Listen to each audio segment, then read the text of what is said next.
SEAS परख 2023 हे सर्वेक्षण दिनांक 3 नोव्हेंबर 2023 रोजी आयोजित करण्यात येत आहे। या संदर्भाने अनेक प्रश्न आपल्या मनात असू शकतात, जसे की SEAS काय आहे, परख काय आहे, शाळांची निवड कशी होते, शाळेतली तुकडी कोणची निवडल्या जाते किंवा विद्यार्थ्यांची निवड कशा प्रकारे केली जाते या सर्वेक्षणासाठी, या सर्व प्रश्नांचा उहापोह आपण या व्हिडिओमध्ये करणार आहोत। तसेच क्षेत्रीय अन्वेषक अर्थात FI त्यांची काय भूमिका या सर्व सर्वेक्षणामध्ये राहील हे सुद्धा आपण समजून घेणार आहोत। तुकडी निवड व विद्यार्थ्यांची सॅम्पलिंग सिलेक्शन प्रोसेस याबद्दल आपण उदाहरणासह समजून घेणार आहोत। त्याकरिता हा व्हिडिओ पहा। मी दीपक चांदुरे आपल्या सर्वांचे हार्दिक स्वागत करतो। SEAS लॉंग फॉर्म आहे स्टेट एज्युकेशनल अचिव्हमेंट सर्वे। ज्या प्रकारे NAS ज्याला NAS म्हणून पण ओळखलं जातं, नॅशनल अचिव्हमेंट सर्वे, राष्ट्रीय संपादन सर्वेक्षण करण्यात येतं, त्याच धर्तीवर SEAS हे आहे। परख याचा long form performance assessment review analysis of knowledge for holistic development असा आहे। याचा उल्लेख आपल्याला NEP 2020मध्ये आढळतो, ज्यामध्ये सांगितण्यात आलेलं आहे परख म्हणून NCERTच्या अंतर्गत एक बॉडी काम करेल। या माध्यमातून स्टेट एज्युकेशनल अचिव्हमेंट सर्वे हाती घेण्यात आलेला आहे आणि म्हणून या सर्वेक्षणाचं नाव SEAS परख असा। हे सर्वेक्षण 2 आणि 3 नोव्हेंबर 2023 रोजी होणार आहे। इयत्ता तिसरी, इयत्ता 6वी आणि इयत्ता 9वीचं होणार आहे। आता प्रश्न तयार होतो, इयत्ता तिसरी, 6वी आणि 9वीच का? तर इयत्ता तिसरी अर्थात त्याच्या आधी पहिली आणि दुसरी हा पायाभूत स्तर पूर्ण करून विद्यार्थी इयत्ता तिसरीमध्ये आलेले आहेत, म्हणून इयत्ता तिसरीच्या सर्वेक्षणाच्या आधारावर पायाभूत स्तराच्या शैक्षणिक गुणवत्तेबद्दल चर्चा करता येणार आहे। तसंच इयत्ता 6वीच्या आधी इयत्ता 5वीपर्यंत पूर्वतयारी स्तर आहे आणि पूर्वतयारी स्तर पूर्ण करून इयत्ता 6वीमध्ये आलेल्या विद्यार्थ्यांच्या शैक्षणिक गुणवत्तेची जेव्हा आपण पडताळणी करू, त्या आधारावर पूर्वतयारी स्तरावर विद्यार्थी काय प्रगती करत आहेत याचं मूल्यांकन करता येणार आहे आणि त्याच पद्धतीने इयत्ता 9वीच्या माध्यमातून मध्यस्तर अर्थात इयत्ता 8वीपर्यंतच्या शैक्षणिक गुणवत्तेचं मूल्यांकन या ठिकाणी होणार आहे। या सर्वेक्षणामध्ये 2023मध्ये भाषा आणि गणित या 2 विषयांचा समावेश करण्यात आलेला आहे। कोणतीही शासकीय, ज्याला गव्हर्नमेंट स्कूल किंवा स्थानिक स्वराज्य संस्थांची शाळा असं आपण म्हणतो, कुठलीही शासकीय शाळा, अनुदानित किंवा कोणतीही मान्यताप्राप्त शाळा, थोडक्यात UDIS क्रमांक असलेल्या कोणत्याही शाळेची यामध्ये निवड होऊ शकते। मग कोणत्याही शाळेची निवड होते, मात्र 100% शाळांची निवड होत नाही, तर यादृच्छिक पद्धतीने अर्थात लॉटरी पद्धतीने NCERTद्वारे काही शाळांची निवड केली जाते।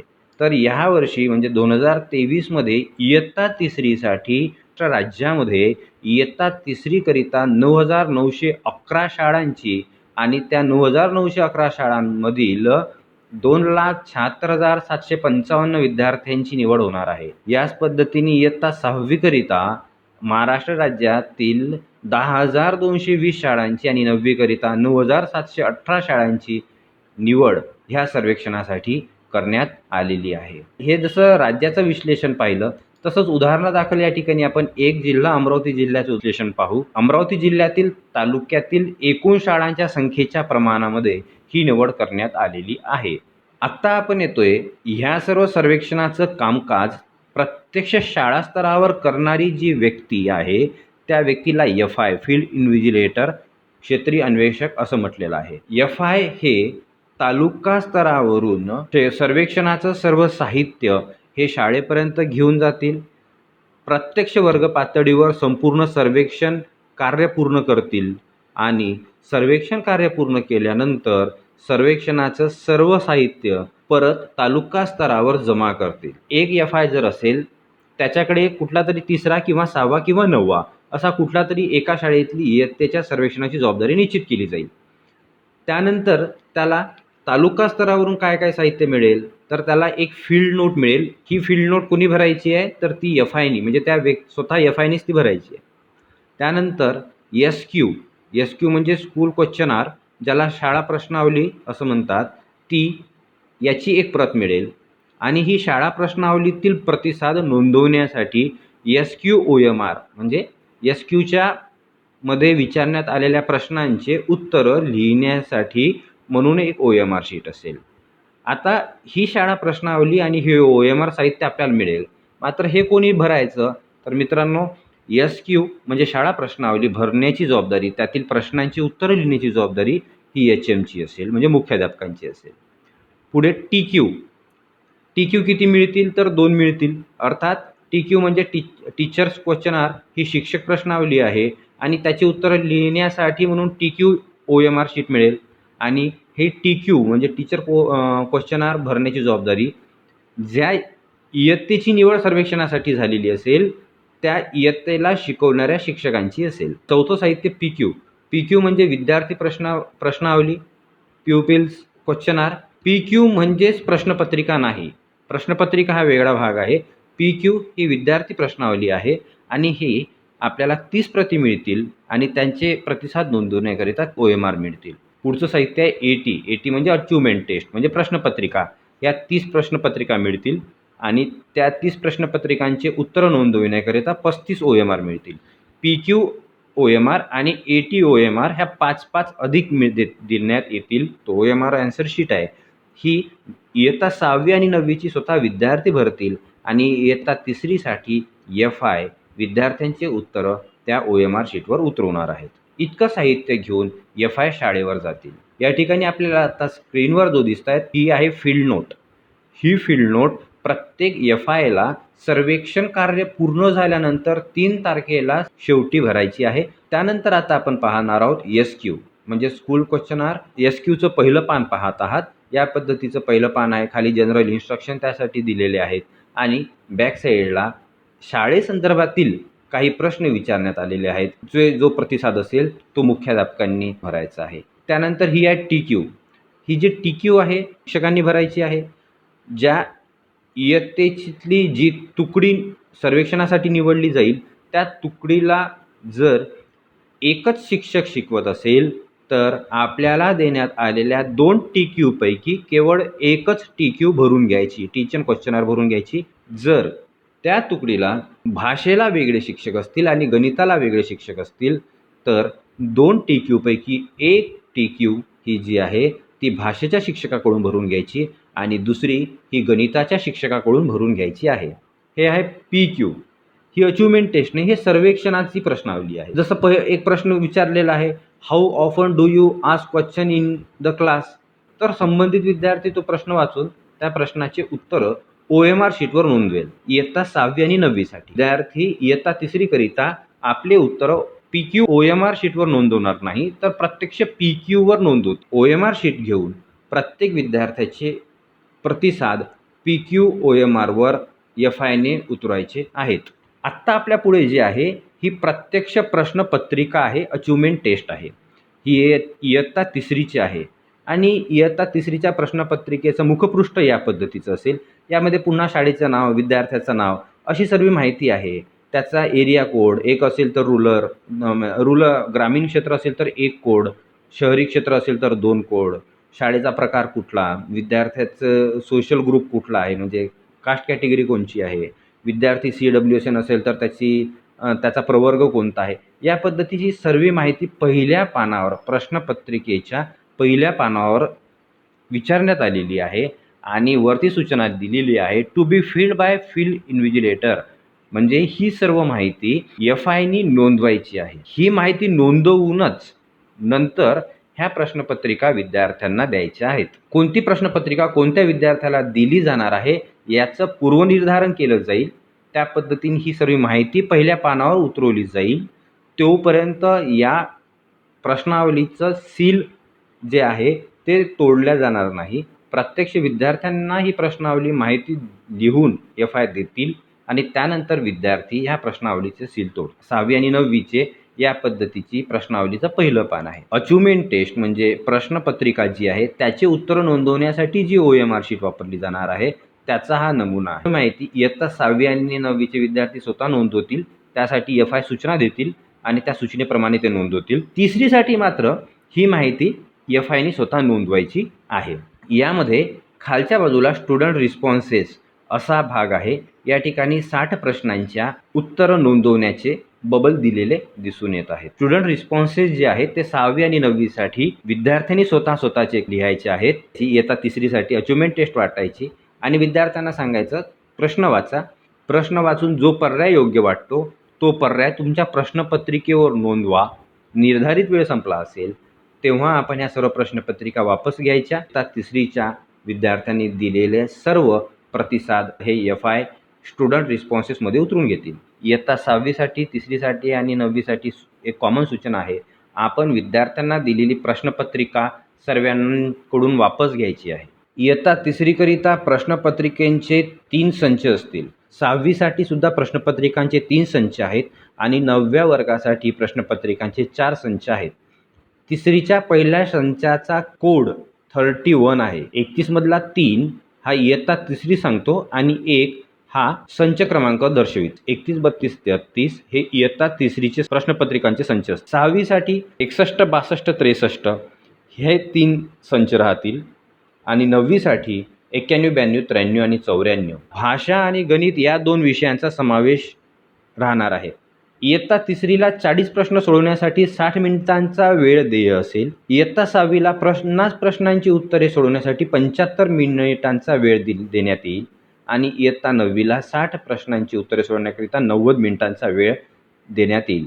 दिव्यांग विद्यार्थ्यांना वाढीव 30 मिनिटांचा वेळ उपलब्ध करून देता येईल. आत्ता आपण पाहणार आहोत की सिटिंग प्लॅन कसा असेल. आपण जर विद्यार्थ्यांकडे तोंड करून उभं राहिलो तर आपल्या उजव्या हातावरील सर्वात पहिल्या रांगेतील पहिल्या बेंचवर 1 नंबर ज्या विद्यार्थ्याला अलॉट होईल तो विद्यार्थी बसेल. त्यानंतर आपण आपल्या डाव्या हाताला दुसऱ्या रांगेतील पहिल्या बेंचवर 2 क्रमांकाचा विद्यार्थी बसेल. डाव्या हाताला सरकत रांगेतील पहिल्या बेंचवर 3, 4 आणि 5 ज्यांना हा नंबर मिळालेला असेल ते 6 क्रमांकाचा विद्यार्थी 5 नंबरच्या मागे न बसता तो 1 क्रमांकाच्या विद्यार्थ्याच्या मागे बसेल आणि आडव्या पद्धतीने 7, 8, 9 आणि 10 हे विद्यार्थी बसतील. पुन्हा मग 11 नंबर हा 6 नंबरच्या मागे बसेल आणि या पद्धतीने संपूर्ण 30 विद्यार्थ्यांची बैठक व्यवस्था आपल्याला वर्गामध्ये करायची आहे. 2 तारखेला जे FI असतील त्यांना जी शाळा देण्यात आलेली आहे त्या शाळेमध्ये प्रत्यक्ष जायचं आहे. संबंधित शाळेत जाऊन मुख्याध्यापक आणि सर्वेक्षणासाठी निवडल्या गेलेल्या इयत्तेचे सर्व शिक्षक यांची भेट घ्यायची आहे. त्यांना सर्वेक्षणाबद्दल माहिती द्यायची आहे. मुख्याध्यापकांकडून SQ ज्याचा नमुना आपण थोड्या वेळापूर्वी पाहिला ती भरून घ्यायची. शिक्षकांकडून TQ भरून घ्यायची. मुख्याध्यापक आणि शिक्षकांना विनंती करायची की उद्या सर्वेक्षण असल्यामुळे जी इयत्ता सर्वेक्षणासाठी निवडण्यात आलेली आहे त्या इयत्तेतील सर्व विद्यार्थी जर त्या इयत्तेच्या अनेक तुकड्या असतील तर त्या सर्व तुकडीतील सर्व विद्यार्थी दुसऱ्या दिवशी म्हणजे 3 तारखेला उपस्थित राहतील यासाठी काळजी घ्या किंवा त्यासाठी प्रयत्न करा अशी विनंती आपण मुख्याध्यापक आणि शिक्षकांना करावी. त्या शाळेतील अशी एक वर्गखोली असा एक सभागृह एक खोली अशी शोधायची ज्या ठिकाणी 30 विद्यार्थी सुटसुटीत व्यवस्थित बसू शकतील. ज्या खोलीमध्ये स्वच्छ प्रकाश व्यवस्था असेल, वायू विजन व्हेंटिलेशन व्यवस्था असेल अशी खोली निश्चित करून ठेवायची आहे 2 तारखेला.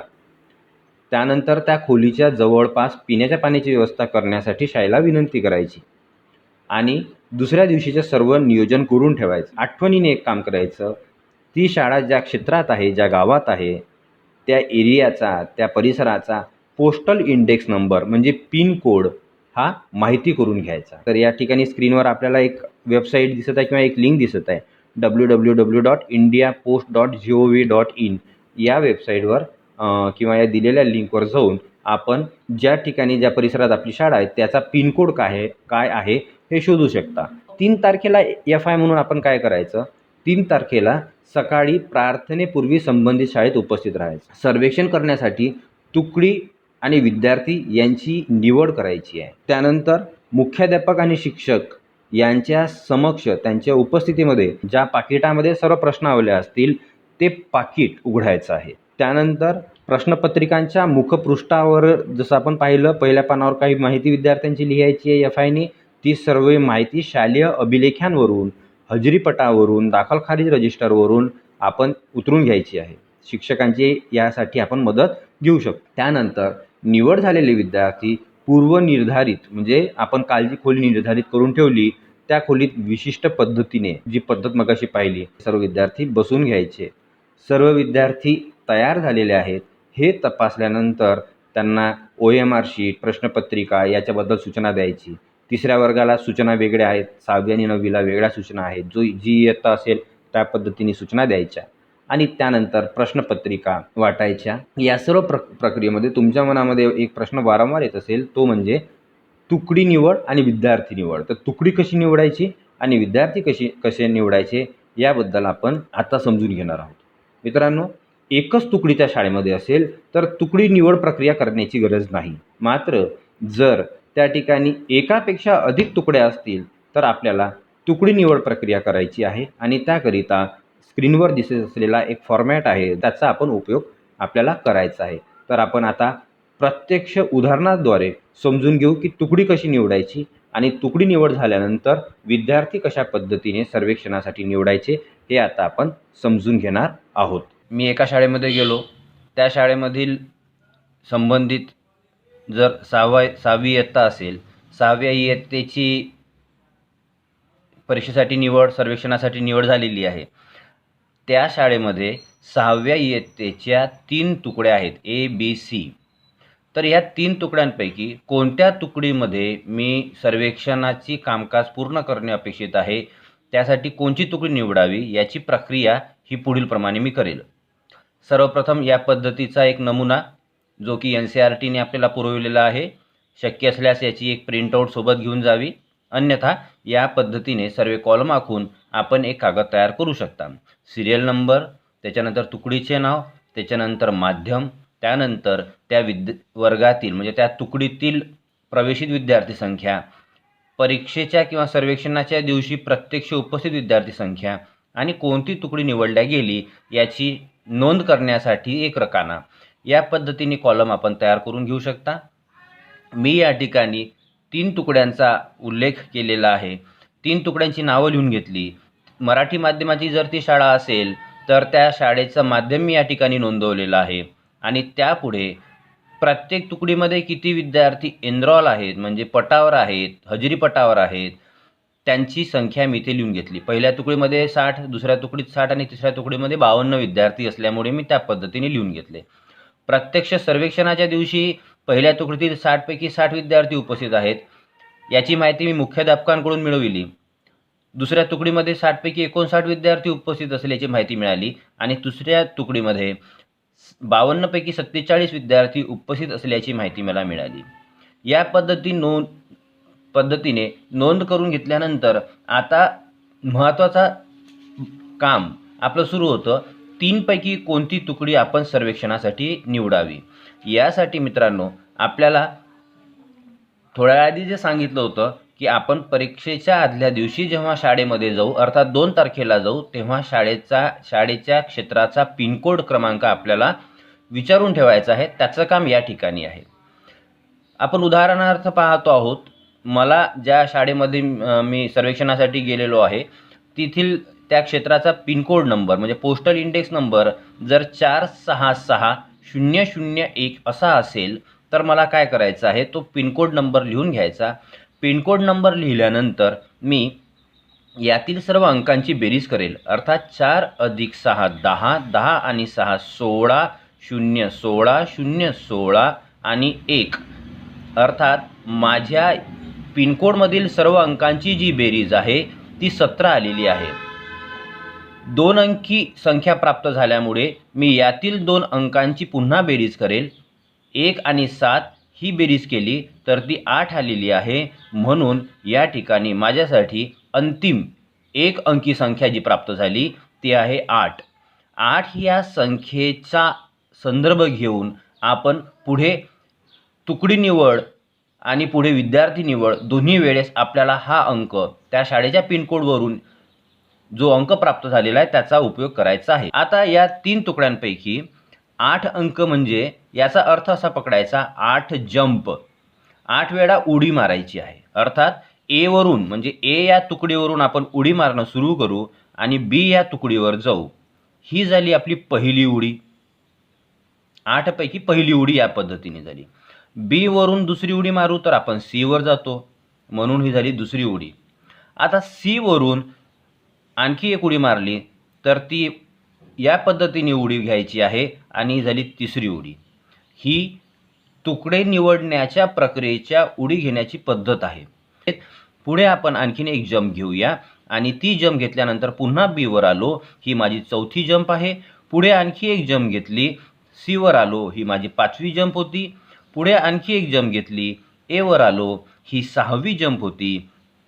पुढे 7वी जंप घेतल्यानंतर मी बी वर आलेलो आहे आणि अंतिम 8 जंप घ्यायचे असल्यामुळे मी 8वी जंप जेव्हा घेतली तेव्हा मी सी या तुकडीवर आलेलो आहे.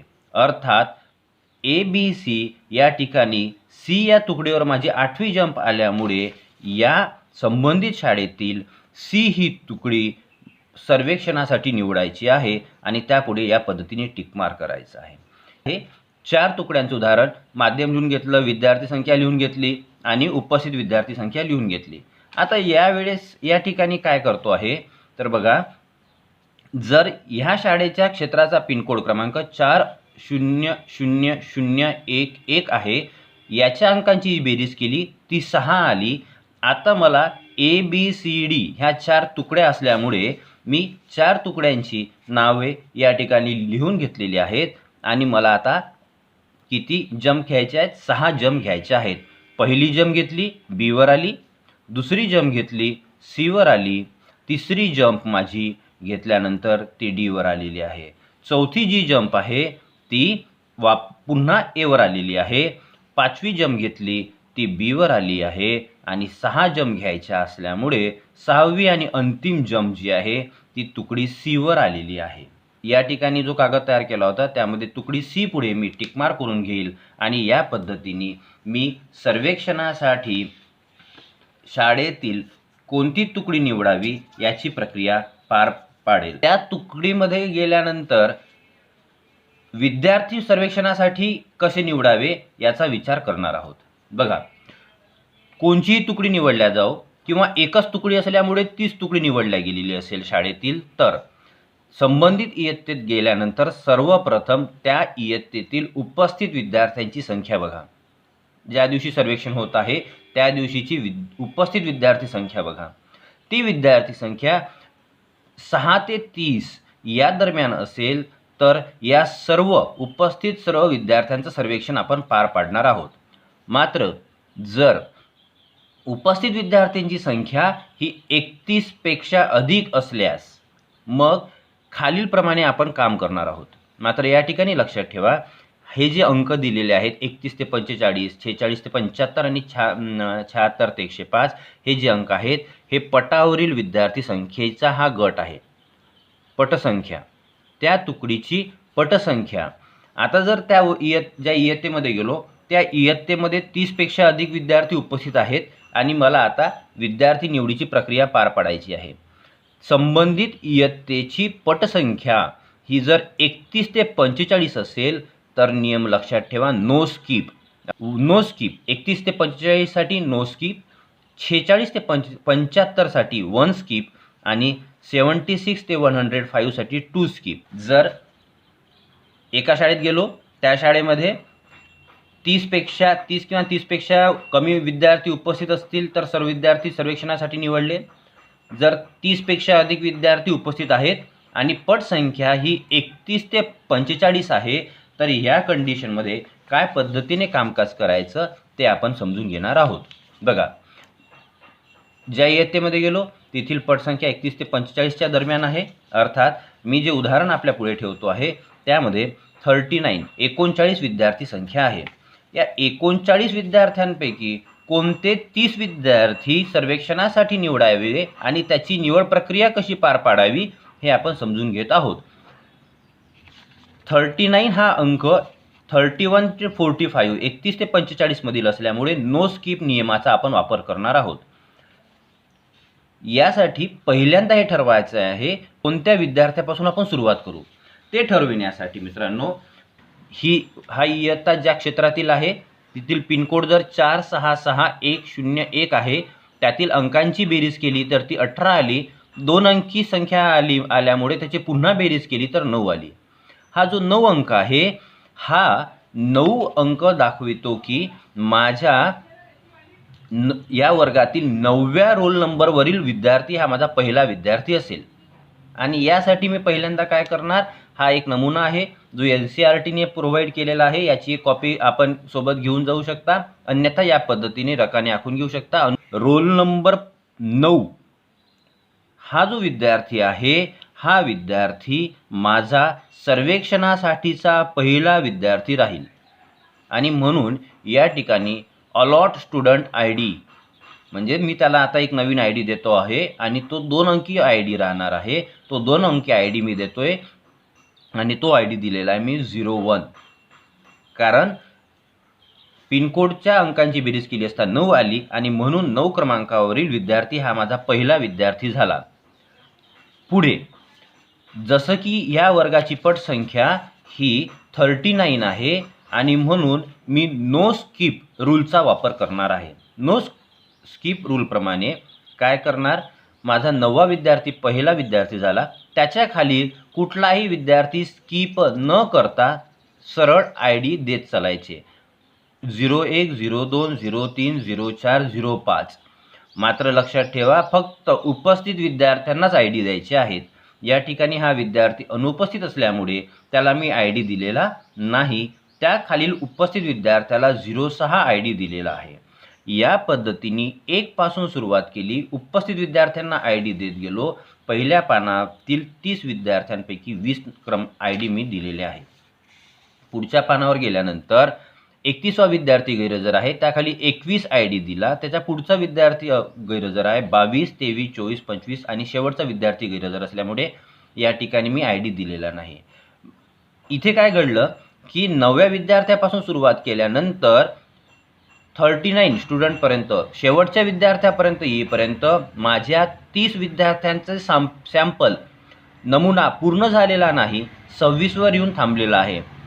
मला तर 30 विद्यार्थी निवड करायचे होते. अशा प्रसंगी काय करायचं, पुन्हा पहिला कागद सुरुवातीचे विद्यार्थी घ्यायचे आणि 26च्या पुढे पहिल्या विद्यार्थ्याला 27, 28, 29 आणि 30, अर्थात रोल नंबर 4वर माझे 30 विद्यार्थ्यांचा सॅम्पल पूर्ण झालेला आहे आणि म्हणून त्याखालील मी विद्यार्थी इथे सर्वेक्षणातून बाद केलेले आहेत, त्यांची निवड सर्वेक्षणासाठी केलेली नाही.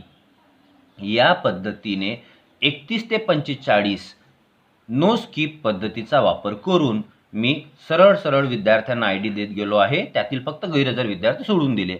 ही या पद्धतीने 30 विद्यार्थ्यांची निवड प्रक्रिया केली.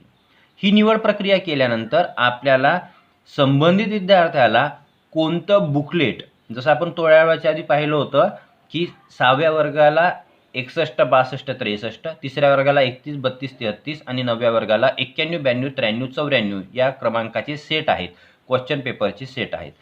मी पहिल्या विद्यार्थ्याला हा जर 6वा वर्ग आहे तर मी पहिल्या विद्यार्थ्याला 61 क्रमांकाचा सेट देईल, त्याची नोंद मी इथे करून घेतलेली आहे. तिसरा वर्ग असता तर 31 क्रमांकाचा सेट गेला असता, 9वा वर्ग असता तर 91 क्रमांकाचा सेट पहिल्या विद्यार्थ्याला गेला असता.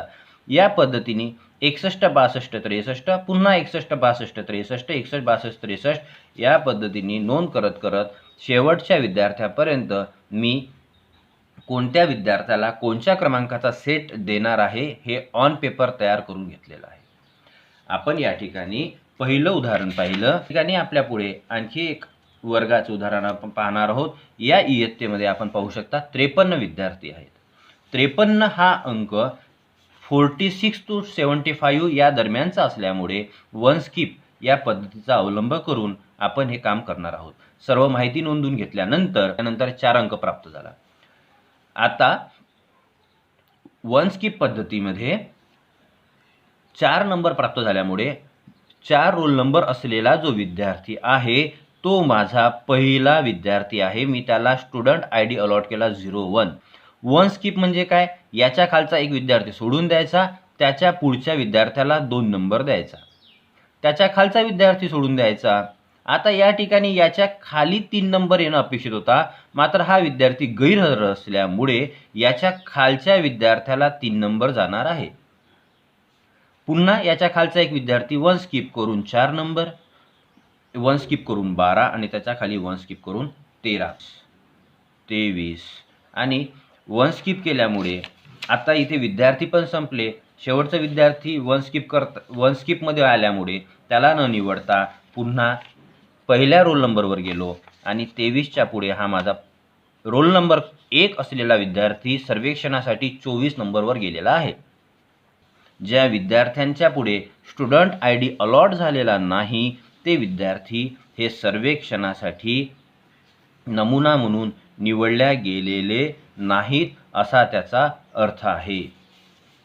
आता मला या विद्यार्थ्यांना टेक्स्ट बुकलेट नंबर इश्यू करायचे आहेत. जर हा इयत्ता 3रीचा वर्ग असेल तर यातील माझा पहिला क्रमांक हा 4 पासून सुरू होतो, म्हणून याला मी टेक्स्ट बुकलेट क्रमांक जो आहे तो देणार आहे 31. आता याच्या खाली बघा 26 क्रमांकाचा विद्यार्थी आलेला आहे, त्याला मी 32 देणार नाही, तर मी ज्या पद्धतीने निवड प्रक्रिया केलेली आहे त्याच पद्धतीने मी टेक्स्ट बुकलेट वाटप करणार आहे. दुसऱ्या विद्यार्थ्याला 32, तिसऱ्या विद्यार्थ्याला 33. या वर्गातील पटसंख्या जर 76 ते 105च्या दरम्यान असेल, पिनकोडची बेरीज केली तर 3 आली, म्हणजे हा 3 क्रमांकाचा विद्यार्थी हा माझा रोल नंबर 3 असलेला विद्यार्थी हा माझा पहिला विद्यार्थी झाला. पटसंख्या ही 76 ते 105 असल्यामुळे आपल्याला या ठिकाणी 2 स्किप करायचे आहेत, म्हणजे हा स्किप आणि हा स्किप हे 2 स्किप करून त्याच्या पुढील विद्यार्थी निवडायचा आहे. हा दुसरा विद्यार्थी निवडला गेला. त्यापुढील 2 विद्यार्थी स्किप करून पुढे तिसरा विद्यार्थी निवडायचा, पुन्हा 2 स्किप करून चौथा विद्यार्थी निवडायचा आणि या पद्धतीने प्रक्रिया पार पाडायची. मला विश्वास आहे आपल्या सर्व प्रश्नांची उत्तरे या व्हिडिओच्या माध्यमातून मिळाली असतील. सर्वांना होणाऱ्या NEAS परख 2023 सर्वेक्षणाच्या हार्दिक शुभेच्छा. धन्यवाद.